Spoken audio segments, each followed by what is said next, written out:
Please stand clear of the doors. Por favor, manténganse alejados.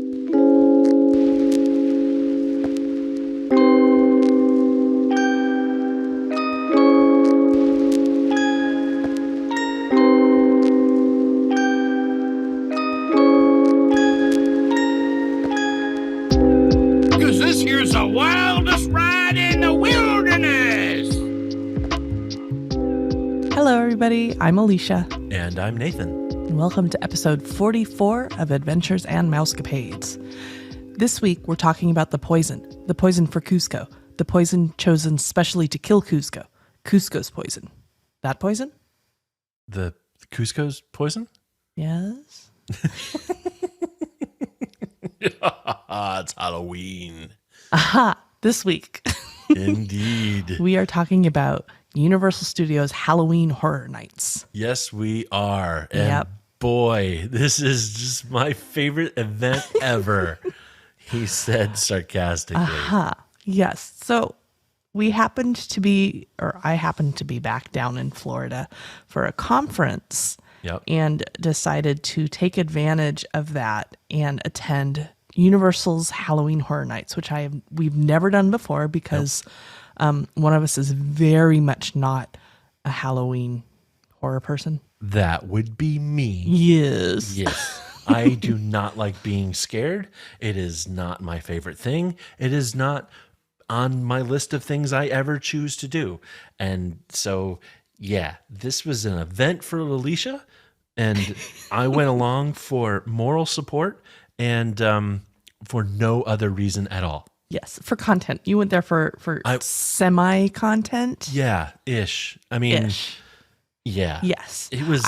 I was trying to get other people that were there for the conference to go. It did not work out. Just not from people not wanting to attend. It just timing didn't work out, unfortunately. Yeah. But Nathan was nice enough to tag along with me. Yay! I got 2 single night tickets. They're about $80 per ticket, and I bought myself an express pass that got me in like basically a fast pass line for the haunted houses.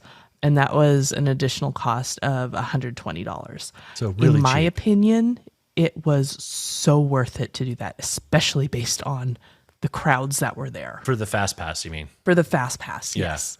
Yeah. It was stupid busy.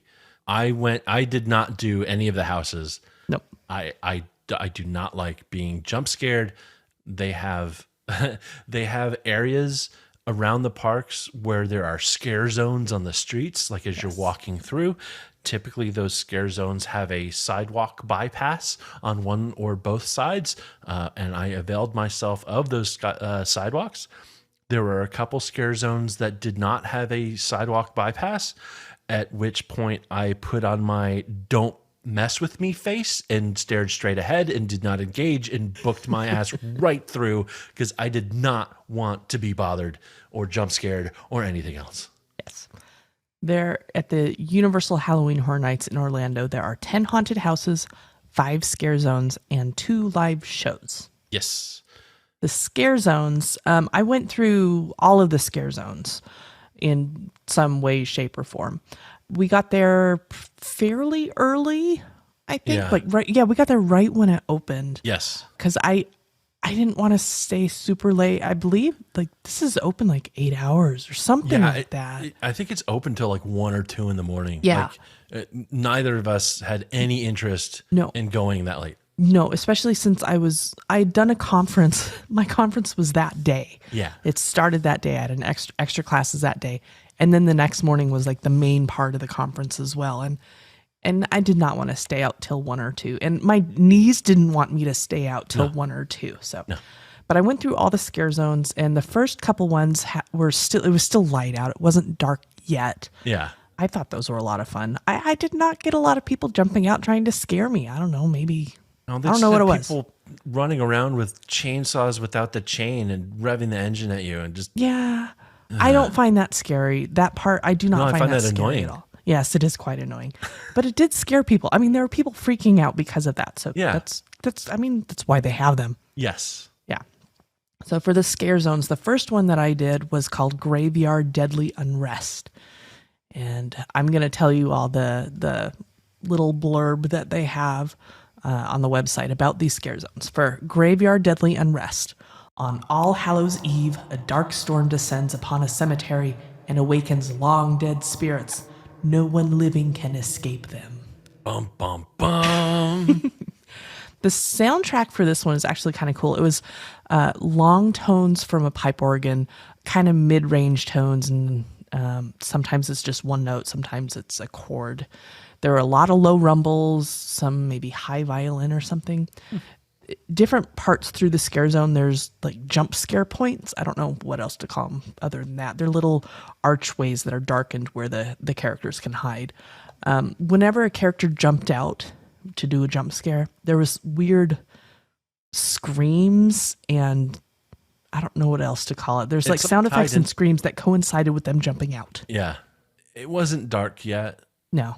When we went through this one, or when you went through this one, do you think that impacted the impact, if you will? Oh, well, yeah. I mean, if you can't see what's going on in front of you, somebody jumping out of one of those is going to be a surprise rather That's than, fair. oh, I see you peeking around.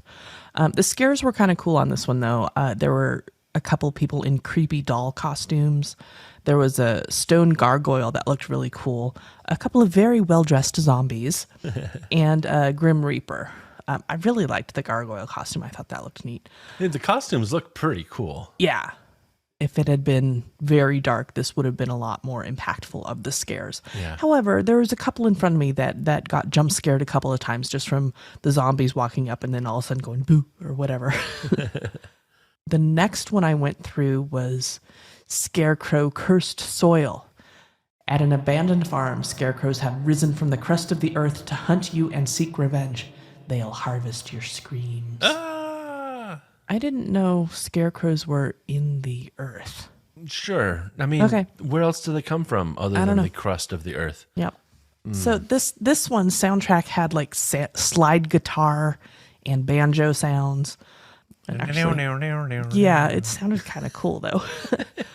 The scares were a couple of deteriorated scarecrows. One of them had a crowbar, kind of a desiccated crow mask thing. He had like Edward Scissorhand type things, but they're black scissors. I don't know.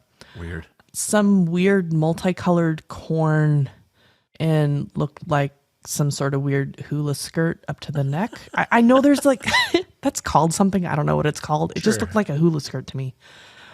And some weird monster that had a messed up corn face.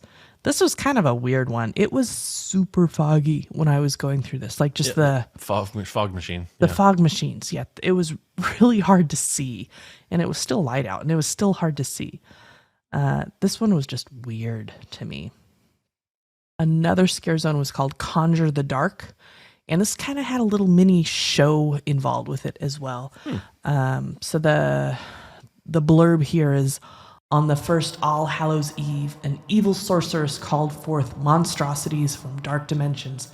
Now your blood will fuel them. Oh my. Ooh.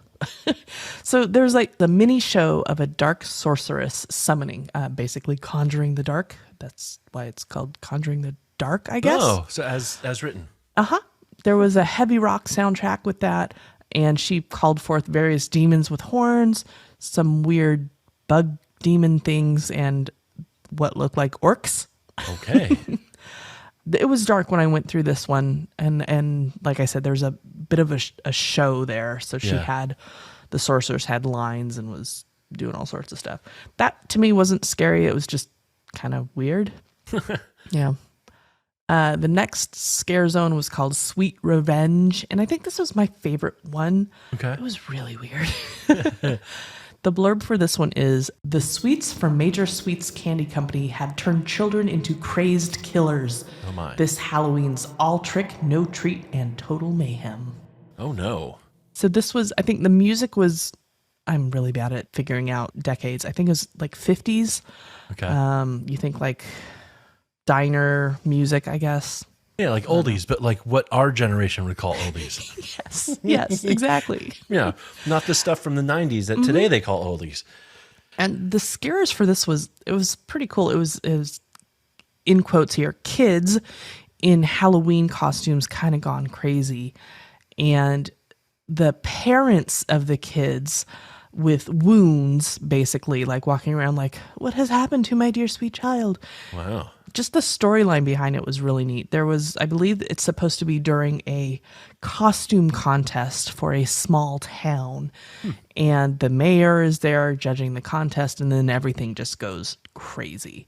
I really liked the scare zone area. I wish I could have stayed around a little more, but I was tired and it was hot. Yeah. The last scare zone that we went through was Horrors of Halloween, and that's like right near the front of the park, Yeah. but we hit it as we were leaving. Yeah. I don't know. I didn't see a lot of scarers on this one, and I think it was just because it was so packed when we Yeah. were walking through. There was nowhere for the scarers It was to go. really busy. So I don't know what the scarers looked like other than the Pumpkin Lord was there in that big busted pumpkin Yeah. popping out the top. He looked like some sort of hell creature coming out of a messed up pumpkin. And It's definitely a look. it was big. It was like Yeah. a big pumpkin. Kind of looked like the demon from the movie Legend. Oh, yeah, kind of. Like that's an old movie. Yes. Oh, I should say the blurb from that one. It is Yes. the Pumpkin Lord, the spirit of Halloween, has taken over this year's event, summoning hordes of fiendish creatures. Terror has taken root. Ah. That was all the scare zones. I also did a bunch of houses. I did not do all of the houses because I was tired. And I looked at these ahead of time to find out which ones I really wanted to go to. There's a couple I was just not interested in. So I was able to hit 5 houses. So I hit half of the houses. Nice. I was so glad that I had the express pass for these. Yeah. It was very nice to have. When you go to this event, there is a lot of walking involved. I think I walked here more than I did in actually any of the park days that we have. Which is crazy because this park isn't that big. No, but they don't have you go. So the houses, they have you going very convoluted routes. And then you have to exit. And it's like a backstage exit for them. And actually the entrance to them, some of them is backstage as well. But they have you taking very long circuitous routes to go places. Like there's 2 of the houses were right next to each other. Okay. But I had to really walk out of the way. I exited one and I could see the other one right there. Yeah. And then I had to walk all the way around both of them just to get back to the front in order to hit the other one. Oh, that's weird. And this was the first 2 that I did. So the very first house that I hit was the Universal Monsters Legends Collide. Got it. And I like this one a lot. It's the Wolfman versus Dracula versus the Mummy. If you thought one universal monster was scary, how about 3? Better summon your Scream Squad, because you are about to get caught in the middle of an epic battle between the Wolfman, Dracula, and the Mummy, together for the first time ever.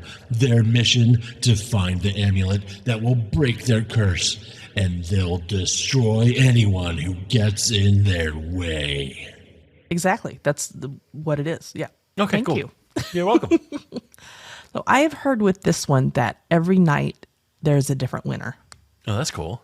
And on this night, the Mummy one, there were not a lot of jump scares in this one for me personally, but I think it's because the people directly in front of me got all the jump scares. Oh.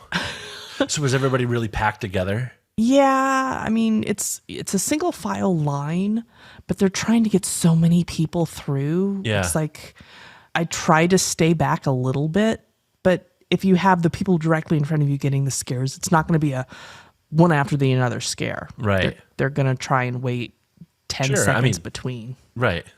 Yeah. Otherwise, it's not scary to anybody. Yeah, yeah. Huh. These houses are, I don't know, they're really cool, just the production that goes into them. Yeah.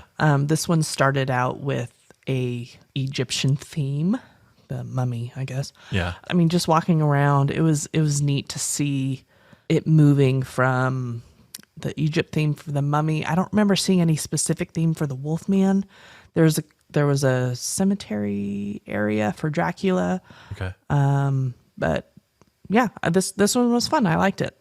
And you can't take pictures inside of any of these. No, you cannot So- do any take no pictures, no videos.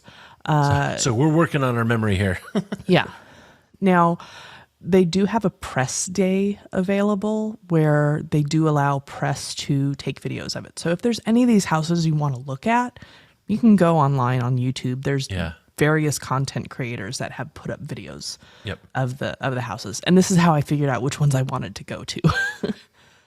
So the next house that I went to was right next door to this one, but I had to like walk around for 20 minutes to get to it. The Weekend After Hours Nightmare. It's music to your fears. Prepare to enter the macabre mind of The Weeknd in this haunted house as he stalks your squad through the surreal nightmare of his after-hours music. A slasher carving a smile at an otherworldly rave. Bandaged maniacs performing extreme plastic surgery. A grotesque mannequin masquerade. His nightmare is now yours.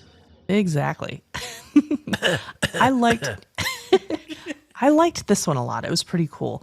Well, I mean, you got the music of The Weeknd right there. So I think there's like 6 different songs of his work in the haunted house.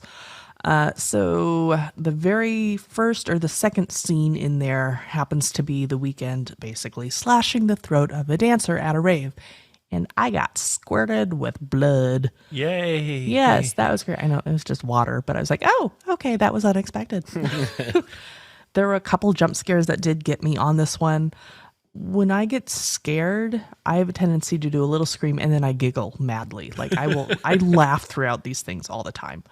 So yeah, I got blood sprayed on me. It was kind of gross and kind of awesome. Yeah, very not awesome. Sorry. Nope.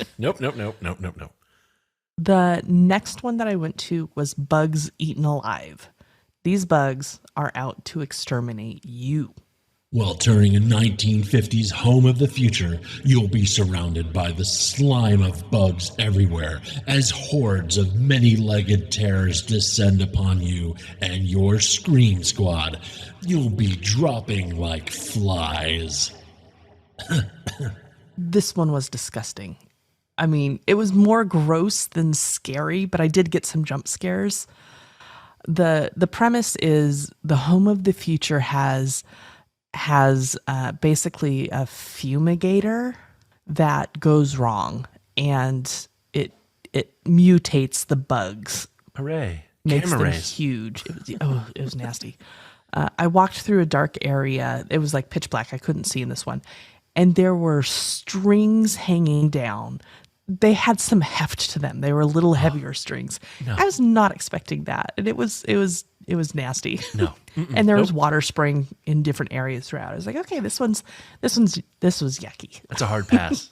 Hard pass. I think all of these are hard passes for you. Yep. Mm-hmm. That's why I hung out over in Diagon Alley and had butterbeer. Yes. And I enjoyed touring some parts of Diagon Alley that were actually not very busy at all because everybody is busy at Halloween Horror Nights. So like I walked into the Leaky Cauldron and had dinner and I didn't have to wait at all. Like it was really quite fantastic. But anyhow, back to the real reason we're here. What's next, Alicea? We'll go through the rest of the houses that I went to and then we'll talk more about in between times. Okay. So the next one I went to was Dead Man's Pier, Winter's Wake. You're dead in the water. In a New England fishing village, undead fishermen emerge from the waves to seek their revenge. You and your Scream Squad may have escaped their hooks in the scare zone. Now they'll reel you in and drag you under. Very nice, thank you. Yeah, you're welcome. This was my favorite. It was absolutely gorgeously done. I think just from the little blurb there, they must have had this as a scare zone last year or the last time they did this and just made it into a house. The production value of this was beautiful and very scary. The story was good and it smelled like the ocean and in places low tide. Oh, hooray. Yes. I'm sure the other houses had a smell as well. Like I do remember the Bugs Eaten Alive house having a smell, but I don't remember what it was. This one really stood out with that. I think having grown up on the ocean, and I know you spent some time in Massachusetts on the ocean, ew. Yeah, and it wasn't that nasty low tide smell the whole time. Oh, thank you. Some of it was salty, just like at a beach, so Yeah. somewhat pleasant. Yeah, not the marsh at low tide. No, just I don't know how to explain this house other than it was absolutely gorgeous. The costumes, the scares were great. I'm sure I got scared a couple of times, but I was just kind of in awe of the whole production of it. I remember watching a video of this one on YouTube with you and actually thinking to myself, this looks amazing. Like, wasn't this had like a dock and a boat and there was like a lighthouse and all sorts of stuff? Yeah, Yes. It was amazing. Yeah, I was like, holy cow, how did they do this? The last one that I went to was Fiesta de Chupacabra. Listen to your abuela and beware the chupacabras. Visit a Latin American village where the legend of the creature chupacabras is celebrated with a colorful fiesta, and the streets are lined with the crimson blood of tourists like you and your amigos. Exactly. There was more horror elements in this one than the other ones that I was at. It was also really loud. One of the really cool things of this house was any speaking dialogue from this house was entirely in Spanish. That's cool. So I didn't understand a word of it. See. But I loved that aspect of it. Yeah. There were 5 that I did not visit. And just based on the names and the things that I had seen, they may have tied in a lot more horror element and gore to it than the other ones that I visited. Got it. So I did not visit Hellblock Horror, Spirits of the Coven, Halloween, like the movie Halloween, The Horrors of Blumhouse, and The Descendants of Destruction. I'd looked at those online and they weren't high on my list and I was tired, so I wasn't going to go to any of those. Do you think if you had another night or you weren't as tired and could have stayed longer that you would have gone through some or all of these? Yes, I do. Okay. Like one of the things that I wanted to talk about is I would love to do this again. If I had time, I would have gone to another one of these. Another night? There's a lot to see. Yeah. Or if I wasn't tired, if I could have stayed until 2 a.m. and not had to worry about Getting up at 7 to getting up at 7 and dealing with my legs, Yeah. I would have gone to all the houses, especially since I had the express pass and could bypass the craziness of the lines. Yeah. I think the longest that I waited was for Dead Man's Pier. And Okay. the reason for that was because it had gone down, like they had closed it down for some reason earlier. Something they had to, I don't know, one of the ride vehicles wasn't working. There's not ride vehicles, are No, there? there's not. I Okay. know. It's a walkthrough, but it had closed down for a bit. So what they did was they gave all the people that had been waiting in line, they Yeah. gave them an express pass for that one.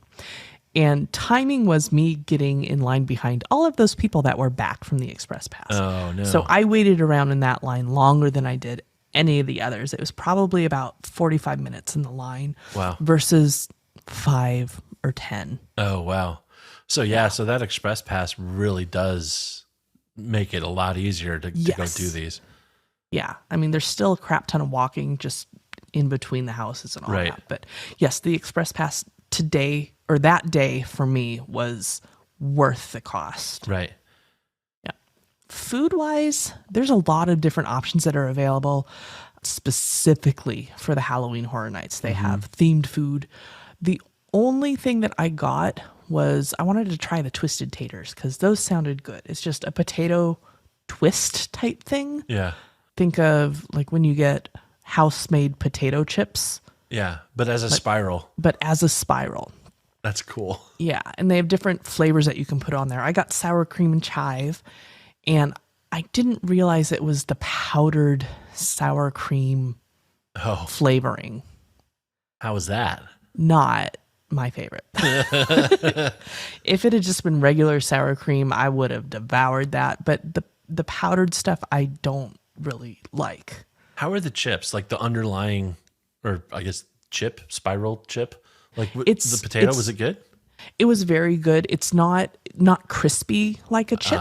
Yeah, okay. So you still have the soft potato in there, but I mean, I love potatoes. It was delicious. Nice. That would speak to me more if it was crispy. Like if they really battered or if they really fried it up like you fry like a house potato chip, I'd be all over that, That and would've without made any a- flavoring, but it's That okay. would have made a huge mess. Okay, that's a good point. That's Yeah. a very good point. It was still very good. Now you had food too. I did. You had fish and chips. I did.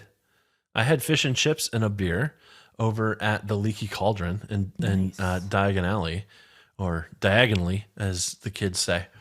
Did we visit the Leaky Cauldron at all? I think we walked I don't know that we did. by it. I don't think we went in there. We ate over in Hogsmeade. Three was where we had our Broomsticks. meal. Yeah. Yeah. At Three Broomsticks. No, this was good. I enjoyed it.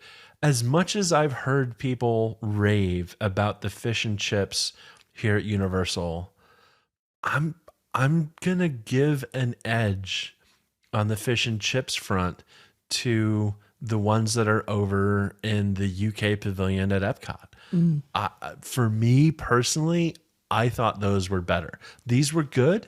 The potato chips here, the fries rather, were fantastic. They're actually kind of steak cut wedge fries with a little bit of nice seasoning on them. They're really good. The fish was good, but it wasn't, I don't know, just it was lacking a little kick for me that I get off the ones over at Disney. So I will, I'm going to chalk that one up as a win on the Disney side for fish and chips. There you go. And I'm realizing I didn't have any dinner. I wonder why you're so tired. The twisted taters was my dinner that Oops. evening, I guess. Whoopsie. Yep. And we spent some time over in Diagon Alley. I was in between houses, and it was quite hot that evening. Yeah, it was. I was just sweating like crazy. It was not comfortable. I just sat down with you in Diagon Alley for maybe an hour, I don't think it was that 45 long. minutes or Yeah. so. It was cooler over in Diagon Alley though. Yeah, it Like, was. It was nice back there. And Yeah. again, I wasn't that busy at all. We had a good time and we explored a couple places that we had missed with the kids. Bargain and Burke's is back there and stuff from the dark arts. So I was getting my Halloweeny scary stuff on. Just, Yeah, you know, we went over to Harry Potter Nocturne stuff. Alley. Yeah. it was neat. I kind of wish that they had the Death Eaters here. That's one of the things that they do have over in Hollywood. At Universal Studios Hollywood, they have, for Halloween Horror Nights, they have the Death Eaters out and about. That's cool. I know that they have them out here in Florida, but not during Halloween Horror Nights. That seems like a miss. It's a good point. Like, Yeah. maybe it's because they don't. I mean, they're not in the story It in may be the Diagon layout Alley. of it may be the layout of the parks too, Yeah, the way they have maybe. it set up. Who knows? Who knows?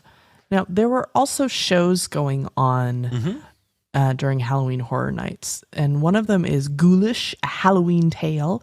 It is on a Halloween night, a ghost story becomes reality as you go beyond the grave in a spectacularly spooky show on Universal Studios Lagoon. I caught the tail end of this on the backside of the lagoon, the backside of water, if you will, along with some projections that were on the building facades.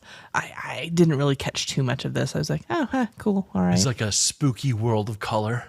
Kind of, yeah. Yeah. With more rock music. Yeah. Got it. So A little less- edgier. Okay, that's cool. I actually went to the other show. I did a show, everybody. You I did did a a show. thing. Yes. I did a Halloweeny thing. This was I don't know what the show was. The Halloween Nightmare Fuel Wildfire is literally the name of the show.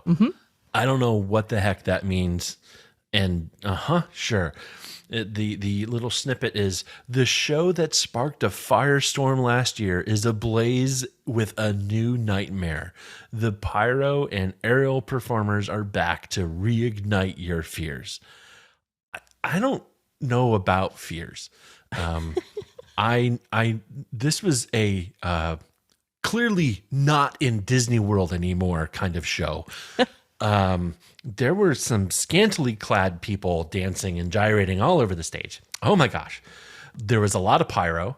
There were some sleight of hand, misdirection-y, magic-y looking kind of tricks of like people disappearing and then reappearing and stuff like that, like big stage kind of magic tricks that they pulled off that I give them props for. I have no idea how they pulled those off.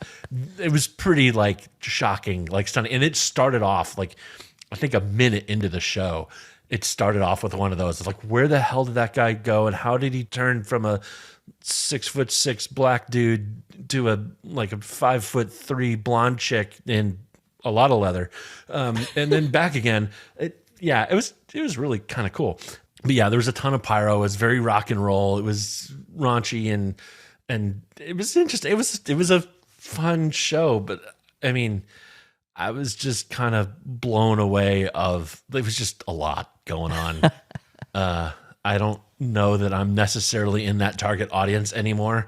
Felt like something I would enjoy if I was maybe a decade younger and had several more drinks in me. But it was fun. It was cool. Whatever. It was a thing. It was a thing. I still don't know what the heck I saw there. Yeah, it was pretty cool. Like I said, I will give them props. There was some disappearing people and reappearing people things that were pretty darn shocking, and surprising. Of like, I have no idea how they pulled that stuff off, and that was really cool to see. But yeah, definitely not a Disney show for sure. No. Universal is definitely edgier. Yes. Yep. And I think the show is billed as 21 and up. Like, I think really? you can get into the park as a younger person. I don't know if there's an age limit on Halloween Horror Nights at all, but I do know that for the Halloween Nightmare Fuel Wildfire, sure, that's a name, it was 21 and up, 100%. I would go see it again if I had to. If you had to. Well, I mean, I don't know. It is not enough of a thing to get me to go back into Halloween Horror Nights. Yeah. And it just being the only thing that is really there of something that I could really go do and not really feel horrible about it. Yeah. And there were some rides open as well during this. There's not a huge amount of rides open, but there are some rides open. The Mummy was supposed to be one of the rides that were open. However, that didn't open until like a day after we left. We flew home on the 18th of September or something like that on a Sunday, and it literally opened the next day. Got it. Yeah. So it was open for the other Halloween Horror Nights. Yes. Not ours. That is how our last year of theme park travel has been. Everything opens about a week after we go and are gone again. Yep. That's just how it is. We just get to experience it later. Yep. So I really enjoyed the Halloween Horror Nights. I would love to do this again, maybe with somebody who would go through the houses with me, one of our elder children. Elder child. Hold on. What do you mean one of the elder children? The elder child would really enjoy this. And maybe when Sterling's older, he would like to go through these with me too. But yes, I really like this. I would have loved to go again to experience more of it. I mean, that's how it is. I enjoyed Diagon Alley with hardly anybody there. So, woohoo. Thank you for keeping me company when we were in the same place at the same time. Hey, I'm glad I was there for you. And I'm glad I was here today to do some voiceover for you. There you go. I do appreciate it. You're very welcome.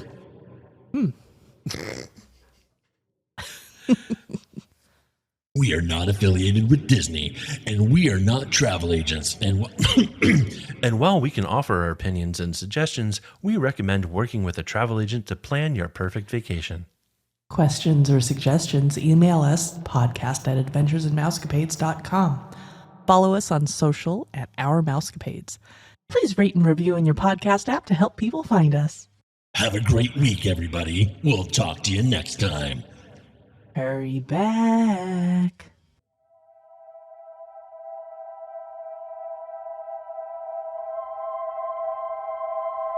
Thank you for flying Star Tours. Goodbye.